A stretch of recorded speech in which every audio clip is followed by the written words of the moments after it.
But just remember, as a business owner, you are signing up to be a business owner. No one is coming to save you. That's why you signed up for the position you did. You are the problem solver. You are the leader. You are the person that is kicking through walls, making shit happen.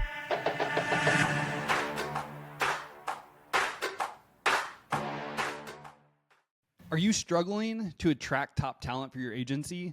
Is your agency hitting the production numbers and goals that you want to be hitting? Today, Courtney and I sit down with Erin Kirk, and we dive into those two topics and how relatable they are. And when you're struggling with one, you're more than likely struggling with both, and what top agents across the country are doing to crush it in recruiting and crush it in production. With that being said, let's start the show. Hey, welcome to the Insurance Buzz. We are your host, Michael and Courtney Weaver, and we have a very special guest with us today, Erin Kirk. Erin, what's going on? How are you guys? Thank you for having me. Absolutely. We are so pumped for today and just to get to chat with you and connect a little bit. So you've been leading agents now. You were an agent yourself. You were a producer. Now you're leading agents. You've been in that role now for around 2 years. And that's a unique position because you've had a really great experience of working up from producer to agency owner to now leading agents to success. So I would love to know, before we get into like some recruiting and things going on in the marketplace, what have you learned throughout your career so far in insurance that you've seen or you've witnessed or you've experienced yourself that you think you could share with someone right now that may be getting into agency that would benefit them? Yeah, I think pivot is like your number one word you have to say 24/7. The insurance world especially is ever changing and changing for the good, changing for the bad, changes that we can never expect. And you got to be ready to pivot. One marketing source or one sale of personal lines might be amazing, and then tomorrow the world falls apart, and you got to pivot to life insurance. You got to have all lines there, and you just have to have a mindset that change is good, but you have to embrace it and you have to pivot with it. I absolutely love that word because change is the one constant just in the world in general, but I believe the insurance industry, as slow as it has moved over the last, let's say, decade, century, I do believe that things are speeding up and change is happening at a faster pace and will only continue to happen at a faster pace as we go forward. So that, I love that word, Erin. That's a great I always word. think about the Friends episode with the couch every time I hear that, where they're like, pivot, and they're trying to get the couch up the chair or up the stairs because it's so true. So I love that you bring that up, and I love that we're talking about change.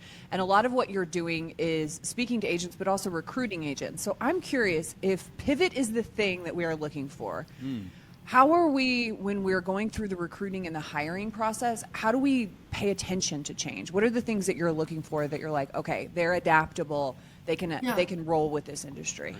Yeah, so we do a 3-step interview process. Everyone, of course, I want to do the same way, right? When I have an interview, I want to show the most amazing face forward, and they want to show the most amazing face forward, right? So a 3-step interview process for us has really helped us kind of find out who that person is, because on the first interview, everyone's amazing, right? They sound great, they have all this potential, everything's great, but then like getting every meeting we have is a little bit getting deeper and deeper to know who they are and what really makes them tick. And I think that's important too with the recruiting side of things, is finding out what motivates that individual, right? You have to be, I think I'm the worst with words, so I'll probably mess up words a million times in here, but like a chameleon in a sense, like you gotta motivate and shape how they motivate. I'm a very numbers oriented, and I want to be number one all the time, so that's what motivates me. But I might have someone who just wants to make a lot of money, or I might have someone who loves awards, seeing their name. So you gotta,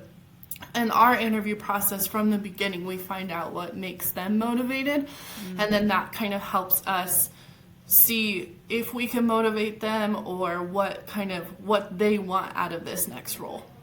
How are you finding out what motivates them? Is it an assessment? Is it a question? What does that look Yeah, like? so we do the 16 personality assessment on them. And then we ask them, but again, like when I ask them, they're going to say, oh, money. And I'm like, yeah, I know money, but what else? So I think I just go back to everyone wants to show their best face. And so having them do the assessments, asking questions in different forms also helps. Like we'll give them situations like, you have an opportunity to win money, or you have an opportunity to win an award and a trip. Which way are you going to go? Because if I say what motivates you, they're just going to give me one answer, right? But now if I'm making them choose a certain route, then they'll show us a little bit more. Oh, that's so good. Yeah, that is really good, because in our experience, most people on that initial question always say money. Mm-hmm. Always. They always say money for some reason, and it's like, okay. And used to, like, one of the biggest mistakes I've made as an owner, it's like, okay, shit, I love money motivated people. Right. Let's get in here. I'm gonna give you, Right. and then they don't even. And it's like, I thought you said you were motivated by money. Like, you should be running through a brick wall right now for this. It's like, well, I'd actually like some time off. It's like. Right. Okay. So But I love that you're doing that. I do too, because we do have a tendency to throw money at a problem instead of going deeper into that problem and asking more questions. And I love how you're positioning this, because money is just the tool. Money is actually giving us the thing that we really want. Yep. And when you position it as, okay, you have money or this thing, it's really getting clear on what's important to them. What are they going to use that money for? So Yep. you can really just kind of like bypass that and go, okay, the thing that you want more than anything is, to your point, Michael, time off or a vacation or to pay down some debt. That's actually the thing that you want. Yep, Right. absolutely. We used to use 16 personalities too. 16personalities.com. All right. So, so that's how we get to the tick. So you go deeper on the 3 interview process. So I'd love to know what that. You don't have to walk through every detail of what that interview process looks like, but are you taking them out for like lunch and getting them outside the office and getting them in front of people to see how they talk and communicate with others? Or what does this process look like to where you do get past that first stage of, because I don't know about you, Erin, but as a salesperson, I feel like I'm the easiest sell in the world, to where I meet somebody and I'm like, we can be best friends. I like, know. let's go. So it is very important to be like, because I used to be like, you're going to be the next rock star. You're going to crush it. We're going to take things to the next level. And then 3 months in, it's like, what happened? I feel like I got 100%. catfished. This Yeah. is not good. So Yeah. how do we go deeper on these 2 and 3 interviews? Yeah. Y'all thought Courtney was the fun one here. I can be fun too. All right. Where are we going on the deeper to get deeper into the conversation to figure out, man, is this a good fit or not a good fit? Yeah, so with my background in insurance, when someone applies, I treat them as kind of like an internet lead. I know that might be mean to say, but I'm like, right when they apply, one of my staff members, he's calling them right away. Like I want it to be like a second from when they're applying and we get their application to when we're talking with them.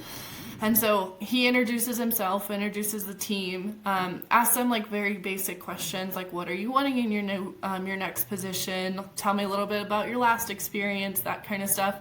A lot of people sometimes you learn up front if they're kind of like diarrhea of the mouth, right? And they just tell you all their problems, and he's like, hold on, hold on, let's take a step back. This is great information, Ashley, our main recruiter, but we're just very basic. But I want them to know that they're applying to someone, and I want them to know our efficiency up from the start. So then after that, they do a phone interview with my main recruiter, Ashley. And she asked them, what are they looking for? What was their past like? What do they want in their next position? Have they ever thought of business ownership? What motivates them? Gives them the situation of, here are 3 things that are in front of you. Which one are you going to go after? And then has them do the 16 personality test. And then from that, if she likes them, then they'll do a Zoom interview with her. And those are more in depth. We have a model, so we're really recruiting for agents and proteges, obviously. And then we do staff for our new people as well. So we have like a 4 squares, and she talks about each squares.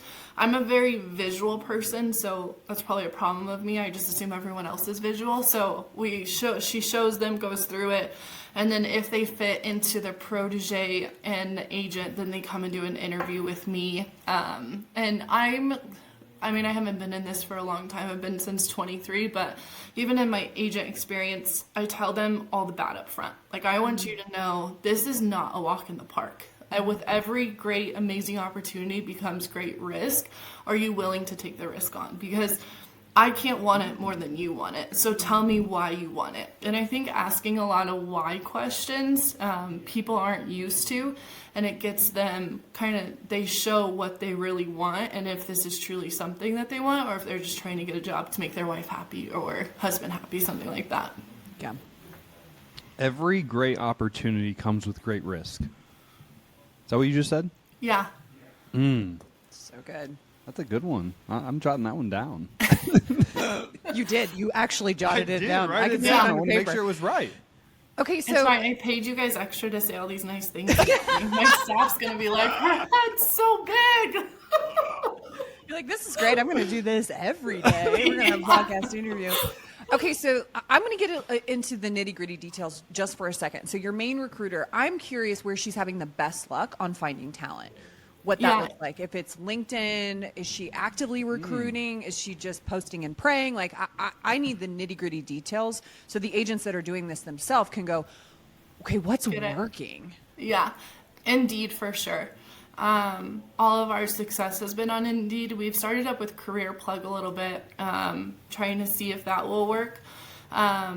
Also referrals, asking anyone. I have business cards, they're in my purse. We go and have drinks or go get team lunch, and we like the waiter, we give like, hey, if you're ever wanting an opportunity, here's the little card. It's just says a little simple, if you're interested in a new career, please contact us. So I would say, like, it's kind of like lead sources, right? I always say you need to have 5 marketing sources.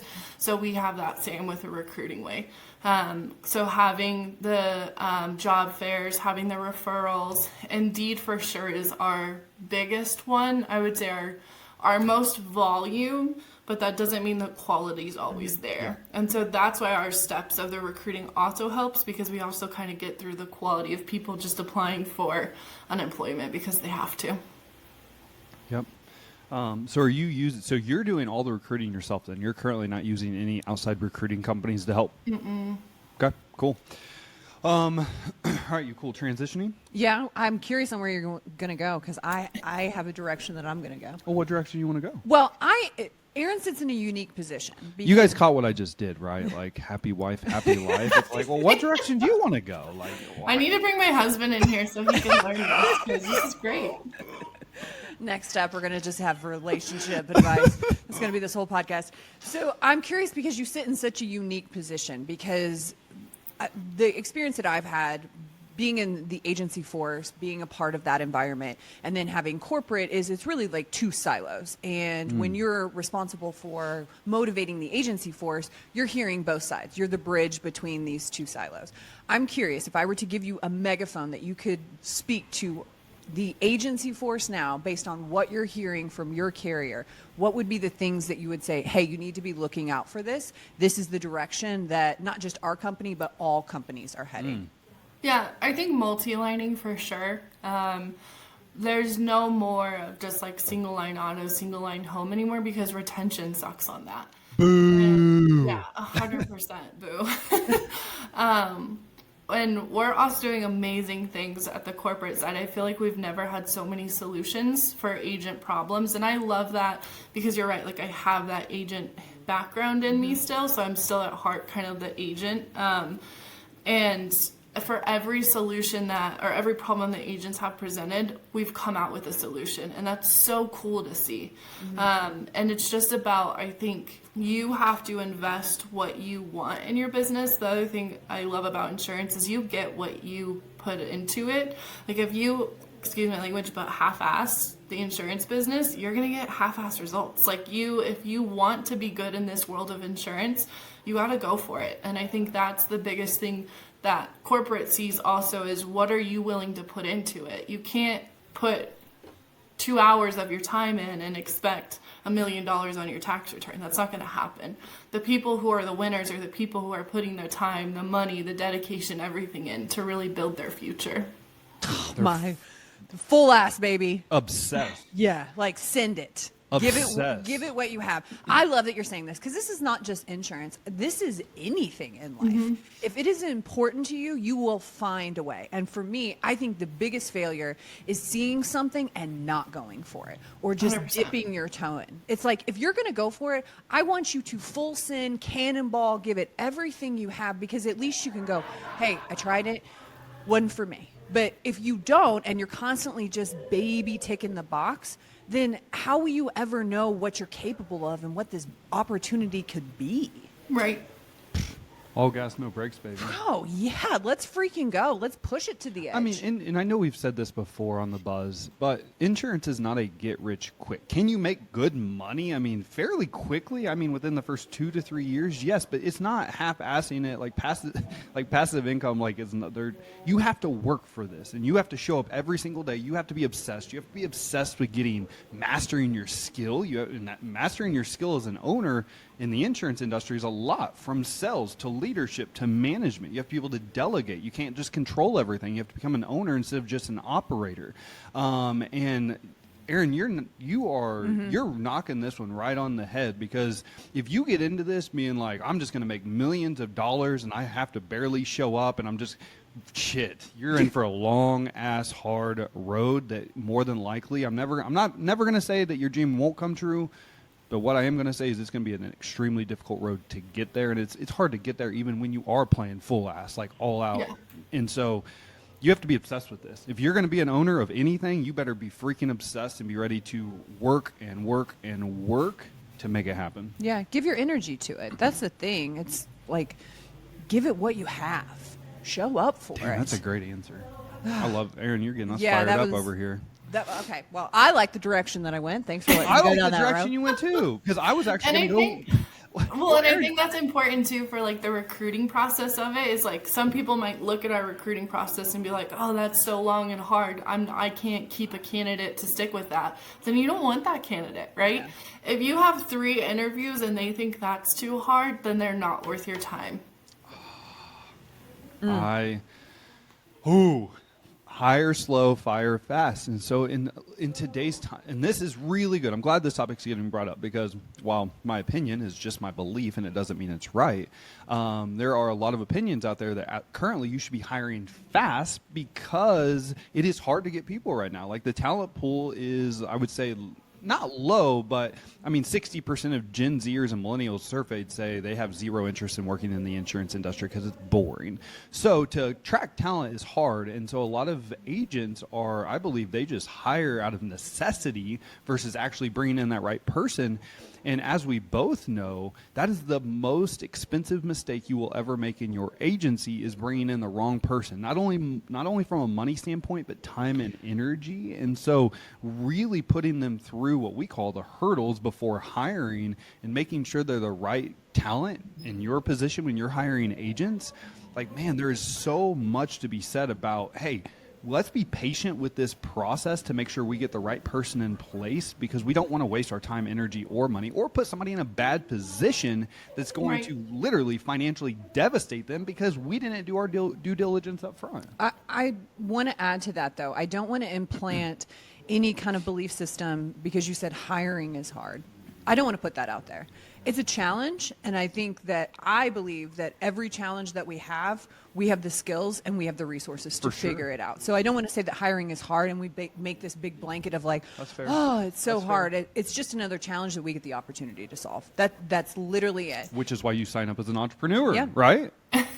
You solve problems. That's what your entire job as an entrepreneur and business owner is. I think I tell our new agent recruits all day long, like, your staff will make or break you. Like, you have to put the time and the energy into your staff and make sure you're hiring the right people. I love that you're referencing this to a lead source too, when you're bringing it all like full circle of how much effort and energy do we put into acquiring new business? Are we putting that same effort into acquiring a team? Because the team is the they are the people that really, to your point, can make or break. They're the ones that are taking care of these customers. So if we're not giving, and I say this about our current book of business too, if you're not giving your existing customers as much energy and attention as you are to prospects, if you're not giving recruiting as much energy as an attention, like if you look at your book of business right now and you look at like what your organization looks like, you can tell where your focus is. It's very obvious. And if you don't like a certain area, redirect your focus. So I get all fired up on this one. So I'm so glad that you brought this up. So since we're talking about this, let's go into what you're seeing, the top agents. How are they different? Are they doing certain things? Are their lead sources different? Like, what's happening with the top ones? They're just doing it. Like, I know that sounds so cliche and so dumb, but they just do it. Like, there's no excuses, and they just talk to everyone, and they're always constantly asking for referrals. I think that's a huge aspect in people's business these days, is if you have a sound marketing process, and then accountability. They're doing it, they're asking for referrals, and they have accountability. Have accountability to yourself and your team. If you don't have that, then there's no process in place to make you great, to take you to the next level. Okay. So they're just doing it. I'm going to break it down. Let's talk about this, because I get what you're saying. But people, I also understand that, when you say they're just getting it done, like, Erin, let's dive into this a little bit. So when you say they're just getting it done, what do you mean by that? I mean, they're making the cold calls, right? If cold calling is their leads, they're actually making sure themselves and their producers are on the phone. Whatever requirement you have, either 100 calls or 15 quotes or 5 sales a day, whatever that expectation is, they're holding their people to doing it. I would say the 5 marketing sources are huge, right? Because we all know we had that crazy world of the internet leads almost happen. So making sure that once one dries up, you have still those other 4. I think 2 hours of marketing every single week is super important. If you can't do more, of going out, talking to businesses, introducing yourself. They're in networking groups. They're on social media. And then I think I always come back to referrals. I think referrals are so important. Oh yeah. So there's one word that I just wrote down that's screaming to me, and it's called discipline. Yeah. So is that fair? The high achievers, the agents crushing it, that constantly are winning in this business, they're being disciplined with showing up. They're being disciplined with doing what it takes to achieve success. They're being disciplined with holding themselves and their team accountable to the processes they have in place. They are disciplined for success. Is that fair? Yeah, and I think culture too, like their culture reeks that. I can't tell you how many times I'll walk into an office, and if it's dead quiet, I'm like, you guys are not being successful. Like, you have to step in, and if I hear music, if I hear phones going off, like, if I walk into my office and the music's not on, I get so pissed at my staff, because it's like, it's just quiet. Like, we're not here to push a button. We're here to have conversations, get the groove going, get it going. So you may or may not know this story. I don't know if you know the story I'm going to tell, but when I actually started interviewing for it, like, I needed an internship to graduate college. I never planned on being in insurance. And I went around to 2 insurance offices before the one I eventually got a job at, and they both felt like funeral homes, which is the same as like the banks I went to, the accounting firms I went to. They all felt like funeral homes. And the one agency that I did go into, that I was blessed enough to finally get an opportunity, is young vibes, music was on, they seemed like they were having a good time. I'm like, shit, if I got to spend my summer in an insurance agency, at least I want it to be a fun one. And so the vibe is everything. Like, she's the vibe queen. So that was one thing that we always had in our Energy business. is everything. And you can it's one thing to show up, and you can make the calls, but there is just a different feeling when you show up and you're like, today I'm going to do it, and I'm going to have fun with it. Even though somebody's going to yell at me, they're going to hang up on me, they're going to go, how did you get this number? Be like, okay, well, whatever, moving on. Like, you can make this super fun, and that becomes contagious. It's infectious, and you know it. Prime example, there are certain people that you just see and you're like, ooh, I would love to hang out with them. And vice versa. You see certain people and you're like, ooh, no. There's just an energy that they put off. And that translates through the phone, that translates in appointments. And don't you think your customers want to be a part of that too? Oh, yeah. I know they do. Like, I think that's, I don't know. I think that life is short and we might as well give it what we have and have fun while we're doing it. Period. 100%. So I love that you're bringing that up. So I'm curious, what's your music? What are you turning on that you're like, okay. Let me bring it up. Let's do it. It's 100 uplifting songs. Let's go. Let's freaking go. Okay. You know, we were just talking about this as well because we just took part in a Tony Robbins event, and like the whole like one of the things we took away from that was making sure that you're doing things to put yourself in peak state as much as possible. And music is one of those things that helps you not only put you in peak state, but maintain in peak state. So like for years, every time before I get on a webinar or training, like you come in like 15 minutes before and you're not going to be able to hear anything because the music up, I'm jumping around. I'm getting myself mentally right to come in and deliver a message that is going to be received and go in and help people. But I'm putting myself in peak state. Yeah. Whereas, so this is great because so many times in the insurance industry, we get that call that the customer's upset, they're screaming at you, claim goes sideways, rate goes up, boom, puts you in automatic, probably poor state because you just brought on some negative energy, right? So how do you put yourself back into a peak state so you don't carry that poor state around you all day long? Because if you're carrying poor state, you're going to perform poorly. If you are in peak state, you're automatically going to achieve more success, be happier with your career. And so just being aware of peak versus poor state, and music can help with that. Like if you got good vibes on, get up, shake it around, like move that ass, let's do this. Get back in peak state, right? We just did this with our Weaver Sales Academy community. Oh my gosh, it was so much fun because now there's like a whole playlist and how different music does different things for people. And like the suggestions, I'm like, all right, let's freaking go. So we've gone up. Let's go down for just a second. We've talked about what the top performers are doing. What are characteristics that you're seeing that, aside from the music, when you walk in, or maybe just how they're talking, that you're like, they're struggling? They're not going to make it. Yeah.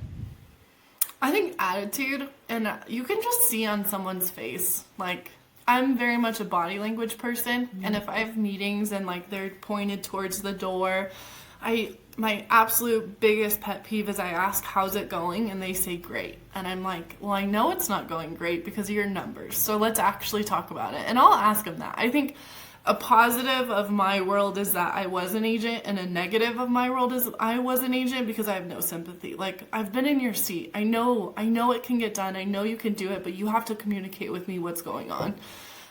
So that's a big thing we do too, is communication with our agents is huge.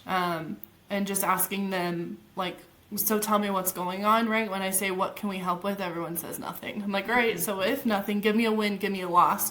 Let's deep dive into why that was a loss and how we can turn it around into a win. But I think just their body language, obviously the numbers don't lie, right? So if you're not doing quotes, you can't do 2 quotes a day and expect to sell anything. It's not going to happen. So that performance of it, I would say those are probably the main things. Okay, I am obsessed with this because I call this like packaging problems. So when you say, how are you? And it's all good. Well, nothing is all good. Or great. That's not a feeling at all. Like, let's actually get into this. And then once you start going, okay, tell me what's going on, that's when it's almost like you bring every problem that you've ever had.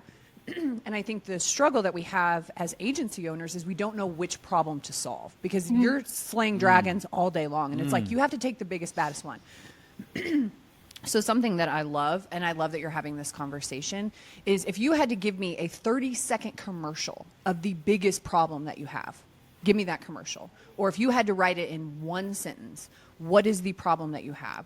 Because I think that there's power in that. Once we know, it's not just a complaint, and it's not just, let's just package all of this, like, well, this person's late and this person's hung up and I'm not having it. It's like, okay, what specific problem are you solving?